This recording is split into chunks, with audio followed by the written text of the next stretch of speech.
अगर आपके घर में बहुत सारा स्टफ़ है, बहुत सारा सामान है, तो ये भी आपकी बेसुकूनी की सबसे बड़ी वजह बन सकती है। अब मेरे कहने से क्या मुराद है? हमारे माशरों में स्पेशली साउथ एशिया में इस चीज़ को बड़ी अहम बात समझा जाता है कि हमारे घर में बहुत सारी चीज़ें हैं, मतलब बहुत सारे कपड़े हैं, बहुत सारे बर्तन हैं, ज्वेलरी की बहुत सारी चीज़ें हैं। अगर बच्चे हैं घर में तो बच्चों के लिए बहुत सारे खिलौने हैं जिनको वो ज़्यादातर इस्तेमाल भी नहीं करते बच्चे।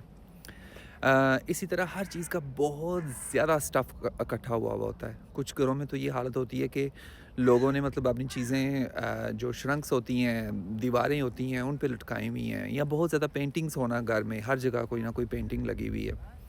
तो इससे मुराद ये है कि आपके घर में बहुत सारा स्टफ़ है, बहुत सारी चीज़ें हैं, स्पेशली जूते, कपड़े, बर्तन।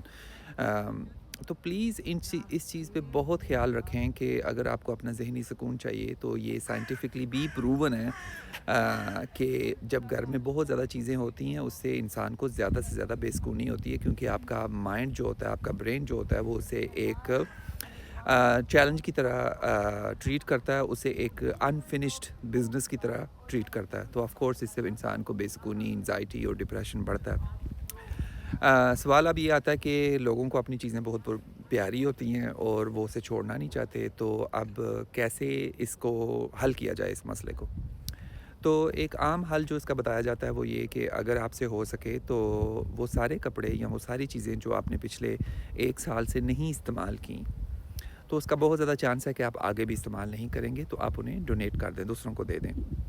अगर कोई फेंकने वाली चीज़ है तो बेशक फेंक भी दें, घर में रखने की बजाय, क्योंकि कई दफ़ा होते हैं कोई प्लास्टिक के बर्तन, प्लास्टिक के कप्स या कोई ऐसी चीज़ें जो कभी सदियों से इंसानों ने कभी यूज़ नहीं की होती, लेकिन वो घर पड़े होते हैं जी, कि कहीं न कहीं काम आ जाएँगे, उन्हें सबको फेंक दें। और जो चीज़ें आपने इस्तेमाल नहीं की, अगर आपको 1 साल बहुत कम लगता है तो कम से कम 2 साल की देखें कि कोई ऐसा कपड़ा या कोई ऐसी चीज़ जो पिछले 2 साल में शायद सिर्फ़ आपने 1 दफ़ा पहना हो, कभी भी इस्तेमाल नहीं किया, तो उसको दे दें। इससे क्या होगा कि आहिस्ता-आहिस्ता जब आपका घर साफ़ होगा इन चीज़ों से और आपके घर में सिर्फ़ इस्तेमाल वाली चीज़ें, वो चीज़ें जिन्हें आप रोज़मर्रा की ज़िंदगी में इस्तेमाल करते हैं, सिर्फ़ वो रह जाएँगी, तो आपका सुकून बढ़ेगा। अपना बहुत सारा ख़्याल रखिएगा, मिलते हैं अगले वीडियो में।